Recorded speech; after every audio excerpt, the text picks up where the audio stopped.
ڈیرہ غازی خان کے ترین قبیلے سے تعلق رکھنے والے اللہ داد خان کے ہاں ایک بچہ پیدا ہوا۔ اس کا نام محمد رمضان رکھا گیا۔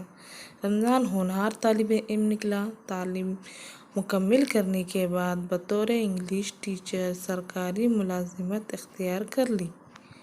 طبیعت میں فقیرانہ استعانہ بھی تھا اور صوفیانہ بے نیازی بھی۔ اعلیٰ تعلیم یافتہ ہونے اور سرکاری انگلش کا ملازم ہونے کے باوجود کبھی دیسی لباس ترک نہ کیا۔ چہرہ سنت رسول سے سجا تھا۔ ہمیشہ ہاتھ میں ایک موٹی سوٹی اور کاندھے پر بڑا سا تولیہ ڈالے رکھتے تھے۔ فارسی اور اردو کے شعر کہتے علامہ اقبال کے عشاق میں سے تھے۔ ایک نوجوان عطا محمد جس کا سے گہری محبت کے باعث عطائی تخلص اختیار کیا اور محمد رمضان عطائی کہلانے لگے۔ ان دنوں کا ذکر ہے جب عطائی ڈیرہ غازی خان کے گورنمنٹ اسکول میں تعینات تھے۔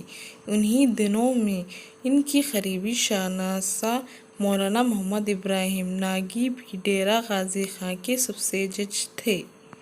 ابراہیم ناگی علامہ اقبال کے دوست تھے۔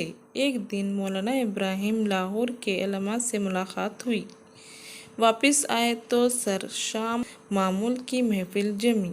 علماء سے ملاقات کا ذکر چلا تو عطائی کا جنون سلگنے لگا۔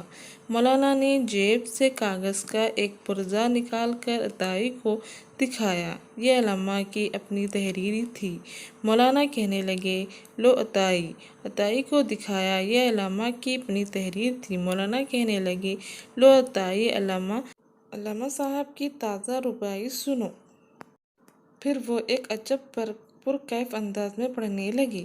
تو غنی از ہر دو عالم من فقیر روزہ محشر گذر ہائے من پذیر ور ہنسا بم را تو بینی ناگزیر از نگاہ مصطفیٰ صلی اللہ علیہ وسلم میں پناہ بگیر۔ مولانا کی آنکھوں سے آنسو رواں تھے، لیکن محمد رمضان عطائی کی کیفیت روتے روتے دگرگوں ہو گئی۔ اسی عالم وجد میں فرش پر گرے، چوٹ آئی اور بے ہوش ہو گئے۔ رباعی ان کے دل پر نقش ہو کے رہ گئی۔ حج سے واپسی پر ایک عجیب خواہش دل میں پیدا ہوئی کہ کاش یہ رباعی میری ہوتی۔ علامہ اقبال کو خط لکھا کہ فقیر کے تمام دیوان لے لیں اور یہ رباعی مجھے عطا فرما دیں۔ کچھ ہی دن گزرے تھے کہ انہیں علماء کی طرف سے 19 فروری 1937 کو ایک خط ملا۔ علامہ اقبال نے لکھا کہ شعر کسی کی ملکیت نہیں، آپ بلا تکلف وہ رباعی جو آپ کو پسند آ گئی ہے اپنے نام سے مشہور کریں۔ علماء نے یہ رباعی اپنی نئی کتاب ارمغان حجاز کے لیے منتخب کر رکھی تھی۔ عطائی کے نظر کر دینے کے بعد انہوں نے اسے کتاب سے خارج کر دی اور اسی موضوع کی ایک اور رباعی لکھی۔ علامہ کی وفات سے چند ماہ قبل عطائی M.A فارسی کا امتحان دینے لاہور گئے تو علماء کے شکر ادا کرنے لگے۔ علامہ ایک چارپائی پر سفید رباعی کا ذکر چل نکلا۔ عطائی نے جذب و کیف سے پڑھنا شروع کیا تو غنی از ہر دو عالم علماء کی آنکھوں سے اشک جاری ہو گئے۔ اتنا روئے کہ سفید چادر کے پلو بھیگ گئے۔ علماء زار و خطار روتے روتے ذرا سنبھلے تو کہا، عطائی اس رباعی کو بہت پڑھا کرو، ممکن ہے خداوند کریم مجھے اس کے طفیل بخش دے۔ علامہ انتقال فرما گئے۔ کچھ عرصے بعد شاہی مسجد کے احاطے میں ان کے مزار کی تعمیر شروع ہوئی تو ہر ہفتے اور اتوار کو ایک مجذوب شخص لاٹھی تھامے مسجد کی سیڑھیوں پر آ بیٹھتا اور شام تک موجود رہتا۔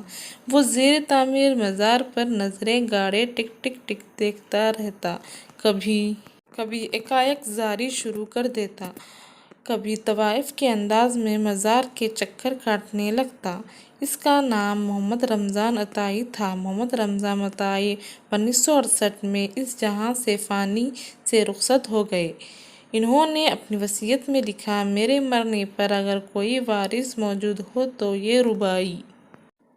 اس رباعی کو میرے ماتھے پہ لکھ دینا اور میرے چہرہ کو سیاہ کر دینا۔ معلوم نہیں کہ پس مرگ ان کی وارث نے اس عاشق رسول کی پیشانی پہ وہ رباعی لکھی یا نہیں، لیکن ڈیرہ غازی خان کے قدیم قبرستان ملا قائد شاہ میں کوئی 42 برس پرانی ایک قبر کے صحرائے نصف لوح مزار پر یہ رباعی درج ہے: تو غنی اظہر دو عالم من فقیر، روز محشر اظہر ہائے من پذیر، اور حسابم راتوں بنی ناگزیر، از نگاہ مصطفیٰ صلی اللہ علیہ وسلم پناہ بگیر۔